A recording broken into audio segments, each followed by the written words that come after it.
Friends weekly auto updates episode 45కి అందరికీ స్వాగతం. ఈరోజు డేట్ వచ్చేసరికి ఆగస్ట్ 8, 2026. ఇప్పటి వరకున్న అప్డేట్స్ అయితే ఇవి. ఫస్ట్ అప్డేట్ వచ్చేసరికి SIAM నుంచి. SIAM అంటే society of Indian automobile manufacturers. వీళ్ళు ఒక రిపోర్ట్ అయితే రెడీ చేశారు. జూలై 28వ తారీఖు ఒక రిపోర్ట్ రెడీ చేశారు E20 పెట్రోల్ గురించి. వీళ్ళు ఇచ్చిన రిపోర్ట్ ప్రకారం చూసుకుంటే E20 పెట్రోల్లో క్లోరైడ్ ఉండదు కదా, క్లోరైడ్ శాతం నార్మల్గా అయితే మనకు less than 10 ppm ఉండాలి. వీళ్ళు ఇచ్చిన రిపోర్ట్లో ప్రజెంట్ మనకి E20 పెట్రోల్లో 300 నుంచి 500 ppm ఉంది. అంతేకాకుండా మాయిశ్చర్ లెవెల్ కూడా నార్మల్గా 3000 mg/kg ఉండాలి. ప్రజెంట్ మనం వాడే E20 పెట్రోల్లో ఇది 7000 నుంచి 10,000 mg/kg ఉన్నట్లు ఒక రిపోర్ట్ అయితే ఇచ్చారు. సో వీటి వల్ల మన ఫ్యూయల్ ఇంజెక్టర్స్ కానివ్వండి, వాల్వ్స్ కానివ్వండి, ఫ్యూయల్ పంప్స్ కానివ్వండి, కార్బొరేటర్ ఇవన్నీ డ్యామేజ్ అయ్యే అవకాశం ఉందన్నట్లు ఒక రిపోర్ట్ అయితే వీళ్ళు రిలీజ్ చేశారు. అంటే రిలీజ్ చేయలేదు, వీళ్ళు ఒక రిపోర్ట్ రెడీ చేసి పెట్టుకున్నారు. ఇది ఆగస్ట్ 4వ తారీఖున మీడియా చేతికి చిక్కింది రిపోర్టు. మీడియా వాళ్ళు ఇంకా దీన్ని బాగా ప్రచారం చేశారనమాట. E20 పెట్రోల్ వల్ల మొత్తం బైక్స్ అవన్నీ నాశనం అయిపోతాయి అని చెప్పేసి. దీన్ని మళ్ళీ కంట్రోల్ చేయడానికి మన ministry of petroleum and natural gas side నుంచి వాళ్ళు ప్రెస్ రిలీజ్ చేశారు. వాళ్ళు ఏం చెప్తున్నారంటే E20 పెట్రోల్ కంప్లీట్గా ఎక్స్టెండెడ్ టెస్టింగ్ చేసిన తర్వాత తీసుకొని వచ్చాం మేము మార్కెట్లోకి. ఇట్లాంటి కేసెస్ ఓన్లీ 2 మాత్రం రిపోర్ట్ అయిన ఇప్పటి వరకు ఇండియా లెవెల్లో. వెహికల్స్కి E20 పెట్రోల్ ఎట్లాంటి డ్యామేజ్ లేదు అన్నట్లుగా వేరే సైడ్ నుంచి, మినిస్ట్రీ సైడ్ నుంచి అయితే క్లారిఫికేషన్ అయితే వచ్చింది. అండ్ ప్రజెంట్ మళ్ళీ ఏదైతే రిపోర్ట్ తయారు చేస్తారో వాళ్ళు మళ్ళీ ఆగస్ట్ 5వ తారీఖున ఈ రిపోర్ట్ వెనక్కి తీసేసుకున్నారు. ఈ రిపోర్ట్లో తప్పు ఉంది, మేము ఎక్కువగా ఇంటెన్సివ్ టెస్టింగ్ అయితే చేయలేదు, ఓన్లీ కొన్ని చోట్ల మాత్రమే చేసాము, కొన్ని శాంపుల్స్ మాత్రమే చేసాము, సో దీన్ని ఫైనల్ రిపోర్ట్ లాగా తీసుకోవద్దు అన్నట్లుగా వీళ్ళు కూడా మాట మార్చేశారు. SIAM వాళ్ళు రిపోర్ట్ బ్యాక్ తీసుకున్నారు. దాంట్లో ఏంది, మీ బైక్స్ కార్స్ పాడైతాయని చెప్పారు. రిపోర్ట్ని టేక్ బ్యాక్ తీసుకున్నాక వీళ్ళైతే కన్ఫర్మ్ చేయలేదు, మీ వెహికల్ సేఫా కాదా అనేది కన్ఫర్మ్ అయితే చేయలేదు. అదనమాట జనాల్లో చాలా మంది క్వశ్చన్ అయితే ఉంది. ఇప్పుడు నెక్స్ట్ వచ్చేసరికి ministry of road transportation and highways నుంచి ఇప్పుడు మన దేశంలో వెహికల్ టు వెహికల్ కమ్యూనికేషన్ అయితే లేదు.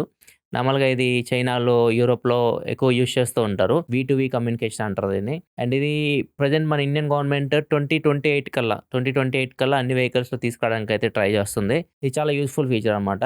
ఇదేంటంటే మన వెహికల్ మాట్లాడుకోవడం అనమాట. ముందు వెళ్ళే వెహికల్ మన వెహికల్ మాట్లాడుకుంటూ ఉంటాయి. వాళ్ళు సడన్గా ఏదైనా బ్రేక్ వేసినా లేకపోతే లేన్ చేంజ్ చేసినా ఇట్లాంటివన్నీ మనకి ఇంటిమేషన్ వస్తుంటాయి అనమాట. దానికి తగ్గట్టు మనం బిహేవ్ చేయొచ్చు. మనం డ్రైవింగ్ చేస్తూ మన కంట్రోల్లోకి తీసుకోవచ్చు కార్ని. ముందు జరిగేది మనకు ముందే తెలుస్తుంది.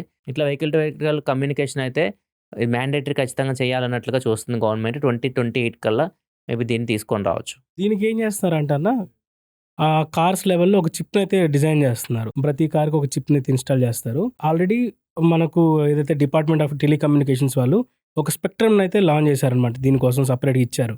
ఆ స్పెక్ట్రంలో ఒక ఫ్రీక్వెన్సీ లెవెల్ కరెక్ట్గా ఇవైతే ఈ ఇన్ఫర్మేషన్ అయితే షేర్ చేసుకుంటాయి అనమాట. ఎగ్జాక్ట్ ఫ్రీక్వెన్సీ రేంజ్ వచ్చేసరికి 5.875 నుంచి 5.925 GHz ఈ ఫ్రీక్వెన్సీలో ఈ వర్క్ అయితే. ఫర్ ఎగ్జాంపుల్ అన్న, ఇప్పుడు సపోజ్ మీరు ఒక హైవేలో నడుపుతున్నారు, మీ ముందు ఒక కార్ ఉంది, దానికి ముందు ట్రక్ ఉంది అనుకుందాం. సపోజ్ ట్రక్ ఏం చేసిందంటే సడన్గా బ్రేక్ చేసింది, ఎమర్జెన్సీ బ్రేక్ అప్లై చేసింది. అప్పుడు ఏం చేస్తుందంటే ట్రక్ నుంచి కార్కి, ఆ కార్ నుంచి మన కార్కి. ఎన్ని వెహికల్స్ మధ్యలో కమ్యూనికేషన్ అవుతుంది? అన్ని వెహికల్స్ కమ్యూనికేట్ అవుతాయి. ఇప్పుడు Spider Man No Way Home లాగా స్పాయిలర్స్. నో వే హోమ్ కాదు, బ్రాండ్ న్యూ డే. అన్ని ఇలా Spider Man Homecoming, No Way Home, Brand New Day. Next Spider Man work from home కూడా పెడతారంట. నెక్స్ట్ వచ్చేసి KTM నుండి. KTM వాళ్ళు వాళ్ళ డ్యూక్ 390 ప్రైస్ అయితే పెంచేశారు. చాలా మంది యూత్ ఫేవరెట్ బైక్ ఇది. దీనిలో మనకు 2 వేరియంట్స్ అయితే ఉంటాయి. ఒకటి 350cc వేరియంట్, ఒకటి 399cc వేరియంట్. ఒకటి 350cc అయితే కొద్దిగా రేట్ ఎక్కువ పెరిగింది, దాదాపు మీకు 7,000 రూపీస్ అయితే పెరిగింది. ఇంకొకటి 399cc ఉంది కదా, అది మనకు 6,000 రూపీస్ అయితే పెరిగింది. ఎక్స్‌షోరూమ్ ప్రైస్ ఎంత పెరిగింది ఏందని మీకు స్క్రీన్ మీద ఒకసారి డిస్ప్లే చేసి చూసేయండి. ఒకవేళ మీ ఫ్రెండ్స్ ఎవరైనా ఈ మంత్లో ప్లాన్ చేస్తుంటే మాత్రం ఖచ్చితంగా వీడియో వాళ్ళకి షేర్ చేయండి, వాళ్ళు కూడా ప్రైస్ పెరిగాయని తెలుసుకుంటారు. నెక్స్ట్ వస్తే మహీంద్రా స్కార్పియో N 2026 మోడల్ని అయితే రిలీజ్ చేసింది. కొన్ని చేంజెస్ అయితే చేశారు. ఇంజన్స్లో ఎలాంటి చేంజెస్ అయితే లేవు. 2 ఇంజన్స్ అవే ఉన్నాయి. 2 litre turbo petrol engine and 2.2 litre diesel engine అయితే ఉంటుంది. ఏం చేంజెస్ చేశారంటే ఎక్స్టర్నల్గా చూసుకుంటే పానరామిక్ సన్ రూఫ్ అయితే యాడ్ చేశారు. ఇంతకుముందు మనకి పానరామిక్ సన్ రూఫ్ అయితే లేదు. అండ్ దాంతో పాటుగా 18 inch diamond cut alloy wheels తీసుకొని వచ్చారు. అండ్ ఇంకా లోపల విషయానికి వస్తే మాత్రం ఇన్ఫోటైన్మెంట్ సిస్టమ్ చేంజ్ అయిపోయింది. 12.29 ఇంచ్ టచ్ స్క్రీన్ ఇన్ఫోటైన్మెంట్ సిస్టమ్తో వస్తుంది. ఇప్పుడు ఇన్స్ట్రుమెంట్ క్లస్టర్ కూడా 10.25 ఇంచ్ ఫుల్లీ డిజిటల్ ఇన్స్ట్రుమెంట్ క్లస్టర్తో వస్తుంది. 540 డిగ్రీ సరౌండ్ వ్యూ కెమెరాతో వస్తుంది. ఇవే చేంజెస్ మేజర్గా చూసుకుంటే. ఇంకా ప్రైజెస్ విషయానికి వస్తే కొద్దిగా పెరిగినాయి. బేస్ మోడల్ మీద 20,000 రూపాయలు ప్రైస్ పెంచారు.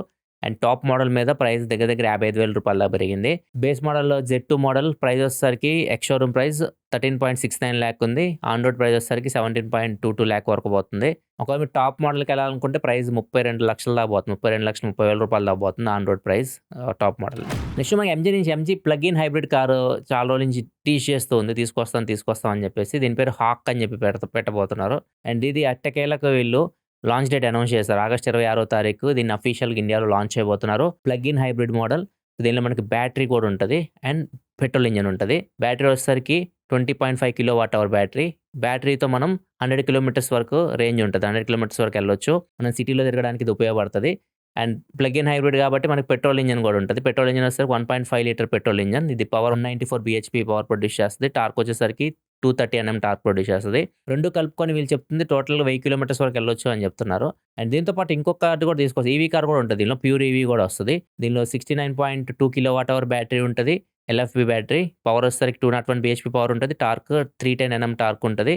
రేంజ్ వచ్చేసరికి 530 కిలోమీటర్స్ వరకు రేంజ్ అయితే ఇస్తుంది. ఈ రెండు మోడల్స్ తీసుకురావచ్చు. ప్యూర్గా ఈవీ మోడల్, ఇంకోటి వచ్చేసరికి plug in hybrid model. Mostly ఏమంటున్నారంటే ఇప్పుడు ఈవీ కార్ని తీసుకొచ్చే ప్లాన్స్ ఉన్నాయని అంటున్నారు. ప్లగ్ ఇన్ హైబ్రిడ్ రాదా? ప్లగ్ ఇన్ హైబ్రిడ్ మరి రాకపోతే ఎట్లా చెప్పు. మొన్న కూడా పోయావు నువ్వు. మొన్న పోయాడు విజార్డ్ ఈవెంట్కి పిలిచారు ఎంజీ వాళ్ళు. పిలిచి జస్ట్ వాళ్ళు చాసెస్ చూపించి పంపించారు అంతేనా? ఇంతమంది ఏం లేదు. ఇప్పుడు ఈవీ కార్ ఒకటే తీసుకొస్తారా? ఇంటర్నల్ ఇన్ఫర్మేషన్ ప్రకారం అయితే ఓన్లీ ఈవీ కార్ అన్నట్టు మాట్లాడుతున్నారు. ప్లగ్ ఇన్ హైబ్రిడ్ కావాలి మాకు. అందరూ వెయిట్ చేస్తుంది దానికోసం. చెప్పు వాళ్ళకి. తెలుసు ఎంజీ హెడ్ కూడా తెలుసు విజార్డ్కి. అంతంత బాగా క్లోజ్. అంతే లేదండి. నెక్స్ట్ వచ్చేసి ఏథర్ నుండి. ఏథర్ వాళ్ళు వాళ్ళ ఫ్యామిలీ స్కూటర్ EL01కి అఫీషియల్ నేమ్ అయితే అనౌన్స్ చేశారు. దీని పేరు చూసుకుంటే కోనార్క్ అని అయితే పెట్టారు. ఈ బైక్ లాంచ్ డేట్ గురించి లాస్ట్ వీక్ అయితే అప్డేట్ అయితే వచ్చింది. మనం ఆల్రెడీ దాని గురించి డిస్కస్ అయితే చేసాం. ఆగస్ట్ 29 అయితే లాంచ్ అయితే అవుతుంది. వీళ్ళు ఒక టీజర్ అయితే రిలీజ్ చేశారు. ఆ టీజర్ లో కొన్ని నోటబుల్ చేంజెస్ అయితే కనిపిస్తున్నాయి.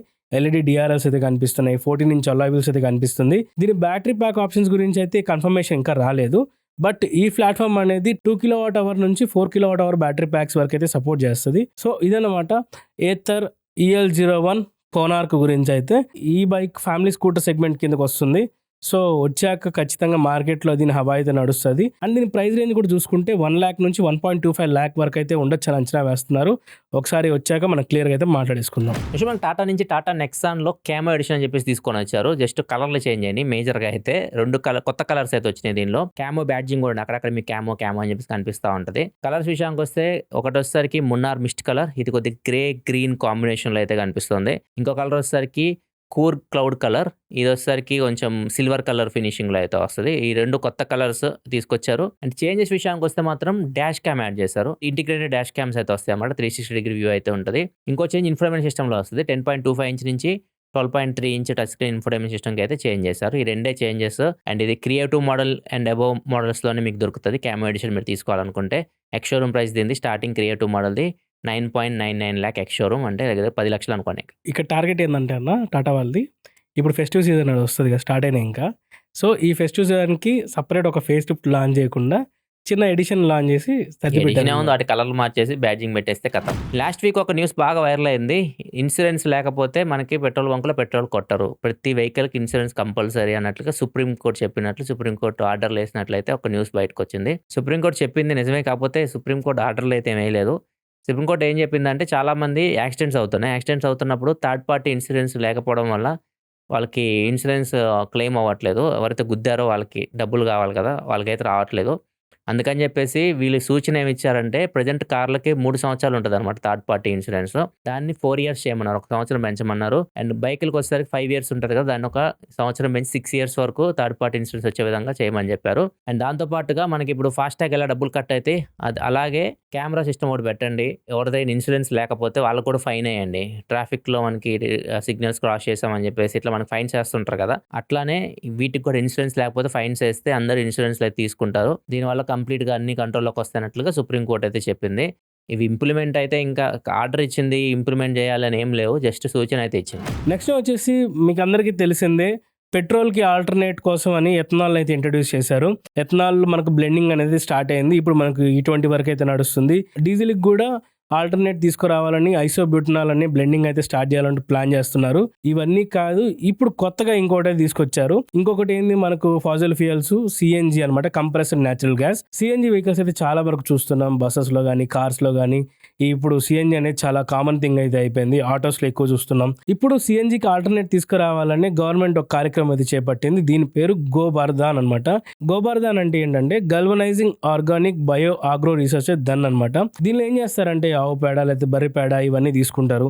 దాంతోపాటు అగ్రికల్చర్ వేస్ట్ ఉంటుంది, గడ్డి వరి కోసేసిన తర్వాత వేస్ట్ ఉంటుంది కదా, ఆ వేస్ట్ అంతా తీసుకుంటారు. దాంతో కిచెన్ వేస్ట్, ఇలా రకరకాల వేస్ట్ ని, ఆర్గానిక్ వేస్ట్ ఏవైతే ఉంటాయో వీటన్నిటిని కలెక్ట్ చేసి దీని నుంచి కంప్రెస్డ్ బయోగ్యాస్ అయితే తీసుకొస్తారు. దాని తర్వాత వేస్టేజ్ ఉన్న మెటీరియల్ ని ఫర్టిలైజర్ గా యూజ్ చేయాలని ప్లాన్ చేస్తున్నారు. ఇది ఇప్పటి నుంచి అయితే కాదు, 2018 నుంచి స్టార్ట్ అయింది స్వచ్ఛ భారత్ మిషన్ లో. ఇప్పుడు ఎందుకు ఇది హాట్ టాపిక్ నడుస్తుందంటే యూనిట్ క్యాబినెట్ దీనికి అప్రూవల్ అయితే తెలిపింది.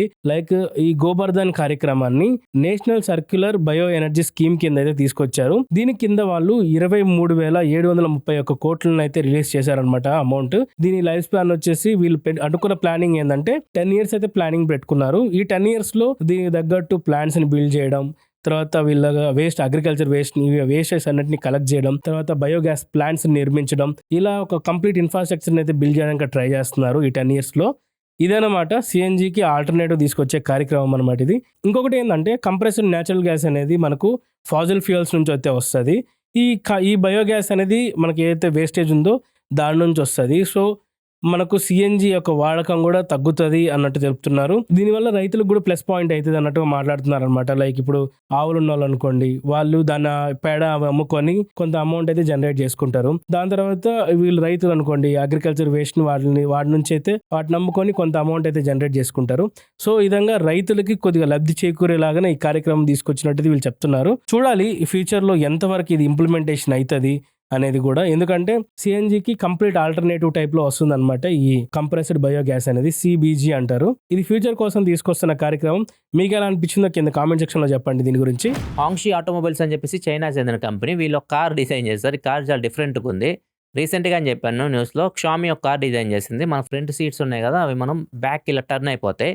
సో బ్యాక్ సీట్స్ ఎవరైతే కూర్చుంటారో వాళ్ళకి మనకి ఇలా మన ఇద్దరం ఫేస్ టు ఫేస్ కూర్చోవచ్చు, ఒక డైనింగ్ టేబుల్ లాగా అవుతుంది, కబుర్లు చెప్పుకోవచ్చు. ఇట్లానే వీళ్ళు కూడా డిజైన్ చేశారు. కాకపోతే వీళ్ళు ఇంకా స్టీరింగ్ వీల్ ఏదైతే ఉందో స్టీరింగ్ వీల్ కూడా కిందకి వెళ్ళిపోతుంది. సీట్లు టర్న్ అయితేనే స్టీరింగ్ వీల్ కూడా కిందకి వెళ్ళిపోతుంది. రకరకాల ప్రయోగాలు అయితే చేస్తారు చైనా వాళ్ళు. కారు చూడడానికి కొద్దిగా విచిత్రంగా కూడా ఉందన్న, ఫ్యూచరిస్టిక్ డిజైన్. మనం నడిపేటప్పుడు వెనక్కి తిరిగితే మనం వెనక్కి పోతాం. ఇవన్నీ ఇప్పటివరకు ఉంది ఆటో అప్డేట్స్ అయితే. ఎపిసోడ్ మీకు నచ్చింది అనుకుంటున్నాను. నచ్చితే లైక్ బటన్ ప్రెస్ చేయడం మర్చిపోకండి. రేపు మన ఛానల్లో Tata Sierra complete review. Sierra car ఒక 1 month మా దగ్గర ఉంచారు. నేను తక్కువే యూజ్ చేసాను దాన్ని. విజార్డ్ అయితే మాత్రం దాన్ని పిచ్చి పిచ్చిగా డ్రైవ్ చేశాడు. కంప్లీట్గా యూజర్ ఎక్స్పీరియన్స్ రివ్యూ అనమాట. కంప్లీట్ రివ్యూ రేపు మన ఛానల్ అయితే వస్తుంది, అది చెక్ చేయండి. అండ్ మళ్ళీ మనం నెక్స్ట్ వీక్ ఆటో అప్డేట్స్ అయితే కూడా దాని సెలవు. బాయ్ బాయ్ ఫ్రెండ్స్, సబ్స్క్రైబ్ చేసుకోండి.